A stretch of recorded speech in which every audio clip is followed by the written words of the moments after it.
এই যে গরুর মাংস, গরম গরম গরুর মাংস আর গরম গরম ভাত। ওয়াও, মাংসের কালারটা একবার দেখেন, মাংসের ভিতরটা একবার দেখেন, কি পর্যায়ের জুসি, কি পর্যায়ে নরম। এই যে খুবই টেন্ডার একটা মাংসের টুকরা। এইরকম একটি গরুর মাংস আপনিও চাইলে আপনার ঘরে রান্না করে ফেলতে পারবেন। খেতে যেমন মজা, দেখতে তেমন সুন্দর, আর রান্না করাটাও খুবই সহজ।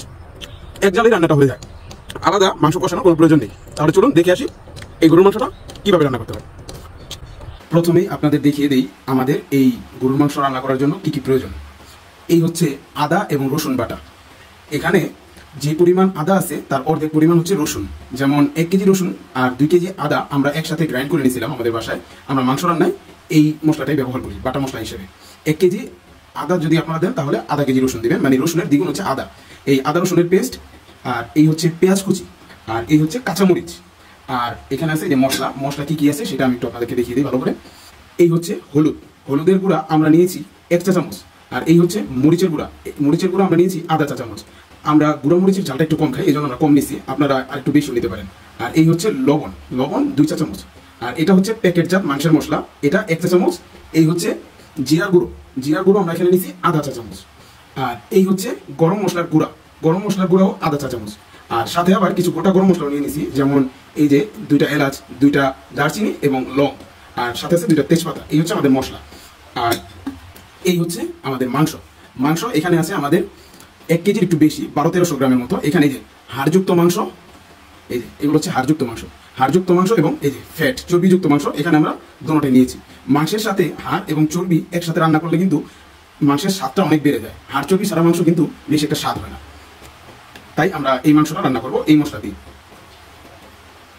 আমাদের এই মাংস রান্নাটাকে আমরা সহজ এই কারণেই বলছি যে এই রান্নাটা করার জন্য আলাদা করে মাংস কষানোর কোনো প্রয়োজনই নেই। এই মশলাগুলোর সাথে এই মাংসটাকে একবারে বসিয়ে দিলে এক জালেই রান্নাটা হয়ে যাবে। যাই হোক, এখন আমরা মূল কাজে আসি। এখন আমরা তেজপাতাগুলোকে মশলার বাটি থেকে তুলে রাখলাম, তেজপাতা আর গোটা যেই গরম মশলাগুলো ছিল আনাম সেগুলোকে। আর এর মধ্যে দিয়ে দিব সরিষার তেল। সরিষার তেল দিয়ে দিচ্ছি এখানে পরিমাণ মতো, যে যেরকম তেল খান সে সেরকমই দিতে পারেন। আমরা আমাদের আন্দাজ মতো এই যে এই পরিমাণ সরিষার তেল দিয়েছি। সরিষার তেল দিয়ে সব মশলাগুলোকে আমরা একটু মেখে নেব। এই যে মশলার যে পেস্টটা আছে সেটাকে আমরা ভালো করে হাত দিয়ে একটু মেখে নিলাম। এখন আমরা এর মধ্যে দিয়ে দেবো আমাদের মাংসগুলো। এই যে যা মাংস আছে পুরোটা আমরা এখানে দিয়ে দেবো। সম্পূর্ণ মাংসটা আমরা দিয়ে দিলাম এই পাত্রের মধ্যে, যে পাত্রে মশলাটা আমরা মেখেছি। এরপরে দিয়ে দিলাম এখানে পেঁয়াজ কুচি। পেঁয়াজ কুচি এখানে কিন্তু বেশ ভালো পরিমাণেই লাগে, আমরা এখানে দিয়ে দিলাম। পেঁয়াজটাই কিন্তু মূলত এই গরুর মাংসের যে ঝোলটাকে ঘন করবে। এরপরে আমরা এখানে দিয়ে দিচ্ছি আমাদের সেই আদা রসুন বাটা। 1 2 3 4 চা চামচ।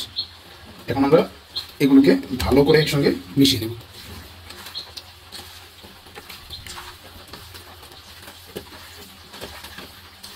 এই যে একটা নলের হাড়ও আছে, এই হাড়গুলো থেকেই, এই হাড্ডিগুলো থেকে কিন্তু মূলত আসল ফ্লেভারগুলো বের হবে। আপনারা যারা মাংস কেনেন বাজার থেকে তারা সব সময় মনে রাখবেন যে মাংসের সাথে অল্প হাড় আর অল্প চর্বি যেন থাকে। একেবারে সলিড মাংসটা কিনবেন না, কারণ একেবারে সলিড মাংসটা বেশি একটা স্বাদ হয় না রান্না করলে। সাথে একটু চর্বি আর একটু হাড় থাকলে যেরকম একটা ফ্লেভার আসবে, সলিড মাংস থেকে কখনোই সেই ফ্লেভারটা আসবে না। এই যে আমাদের মাংসটা মাখানো রেডি। এখন আরেকটু সরিষার তেল লাগবে হয়তো, এই যে তেল আরও লাগবে আমাদের। এখানে সরিষার তেল দিয়ে দিলাম আরও।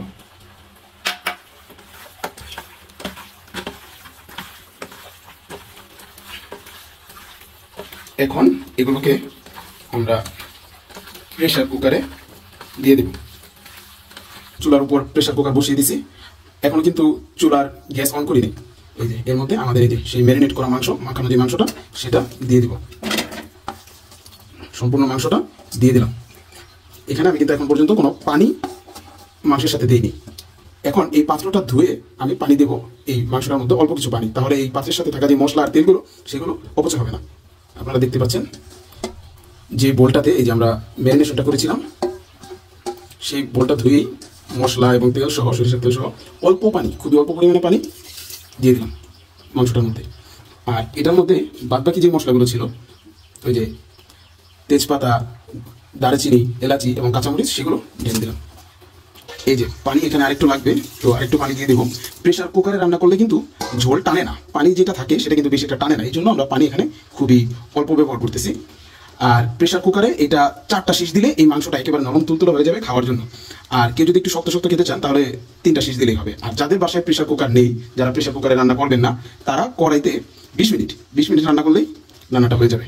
এখন প্রেশার কুকারের ঢাকনাটা বন্ধ করে শুধুমাত্র জাল দেওয়ার পালা। এই যে এখন আমরা আগুনটা অন করে দিচ্ছি। এই যে এটা আপাতত হাই হিটেই থাক, আস্তে আস্তে শীষ করতে থাকবে। আমাদের মাংসটা এখন 3টা শীষ পেয়ে গেছে অলরেডি। 3টা শীষ পাওয়ার পরে যে খুলে একটু নেড়ে চেড়ে দিচ্ছি।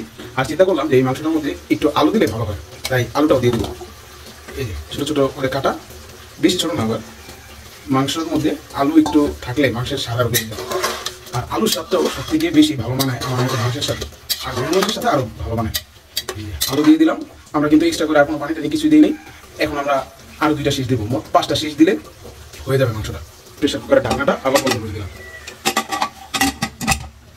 বাই দ্য ওয়ে, আমি কিন্তু প্রেশার কুকারের ঢাকনা বন্ধ করতে পারি না, এই জন্য আমার ওয়াইফই এই কাজটা করে দিছে। মিডিয়াম হিটে আছে, এটা আরও 2টা শীষ পাওয়া পর্যন্ত আমরা অপেক্ষা করবো।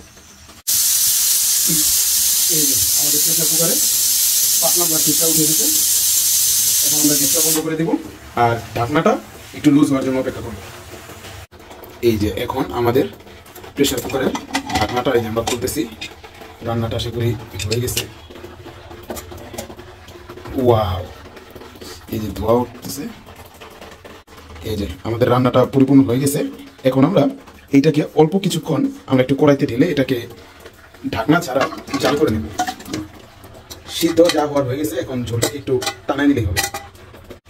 এই যে আমাদের মাংসটা এখন খাওয়ার জন্য উপযুক্ত হয়ে গেছে। এখন আমরা এগুলোকে প্লেটিং করে নিই, খাওয়ার জন্য রেডি। এই হচ্ছে আমাদের গরুর মাংসের ফাইনাল লুক, একেবারে খাওয়ার জন্য প্রস্তুত, রেডি। লোভ আর সামলানো যাচ্ছে না। ওয়াও, দেখুন একবার, দেখতে কি সুন্দর হয়েছে। গরুর মাংসটা যে আমরা রান্না করলাম সেটার ফাইনাল লুক, খাওয়ার জন্য একেবারে প্রস্তুত। এখন গরম গরম ভাতের সাথে বাহ, জমে যাবে। দেখতে খুব লোভনীয়, সঙ্গে এই যে হাড় চর্বি এগুলো আছে মাংসের সাথে, বেশ জমে যাবে। গরম গরম গরুর মাংস আর গরম গরম ভাত। ওয়াও, মাংসের কালারটা একবার দেখেন, মাংসের ভিতরটা একবার দেখেন, কি পর্যায়ের জুসি, কি পর্যায়ে নরম। এই যে খুবই টেন্ডার একটা মাংসের টুকরা। এই যে একটু মাংস ছিঁড়ে নেই, একটু ভাত ঝোলের সাথে।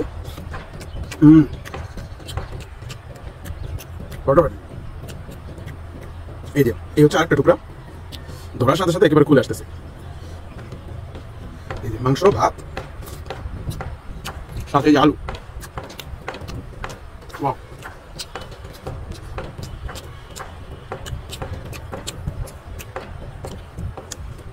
খুবই সুন্দর, নরম, মজাদার মাংস।